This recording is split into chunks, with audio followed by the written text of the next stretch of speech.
Ilikuwa mara ya kwanza kabisa wanadamu kukutana na ustaarabu mwingine duniani. Watu walijaa hofu. Walifikiri huenda viumbe wa angani, aliens, wangevamia dunia. Lakini kila mtu alishangaa sana wakati chombo chao cha angani kilipotua, na hakuna shambulio lolote lililotokea. Badala yake, wale viumbe walishuka chini na kujenga ukuta wa kioo cha ajabu kinachong'aa kuzunguka eneo lao.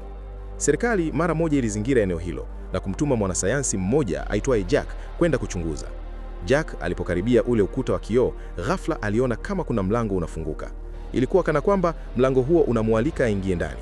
Jack alisita kwa muda, lakini akajua kuwa lazima aingie, kwa sababu ilikuwa muhimu kujua nia halisi ya wageni hao kwa ajili ya usalama wa wanadamu wote.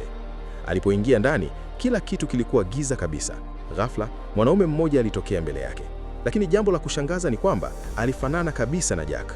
Mwanaume huyo akasema, "Jina langu ni Akion." Kisha akaeleza kuwa alichukua sura ya Jack ili asiwe mgeni sana kwake. Jack akauliza, "Kwa nini mmefika duniani?"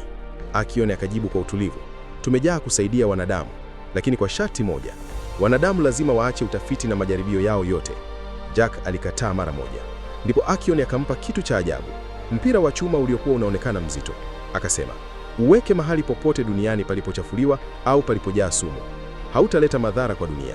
Kama tungetaka kuwadhuru, tungefanya hivyo muda mrefu uliopita." Jack akachukua ule mpira, lakini wanasayansi wengine waliogopa sana. Hata hivyo, Jack alisema, kama kweli walitaka kutuua, hawangekuwa wanaomba ruhusa. Hatimaye, wakaamua kujaribu. Walichagua eneo la kinu cha nyuklia kilichotelekezwa, mahali ambapo hakuna kiumbe hai aliyekuwa anaweza kuishi tena. Ule mpira ulipotupwa kwenye maji yenye sumu, ardhi ilianza kutetemeka. Moshi wa kijani ukapanda angani. Watu walidhani ni gesi hatari, lakini baada ya moshi kutoweka, kitu cha ajabu kilionekana. Mahali pale palipokuwa jangwa lisilo na uhai, liligeuka kuwa msitu mkubwa wa kijani.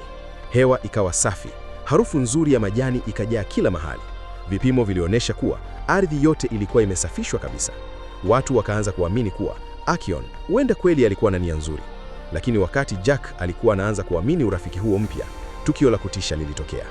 Chombo cha angani cha zamani, kile ambacho dunia ilipoteza mawasiliano nacho mwaka mmoja uliopita, kilirudi ghafla.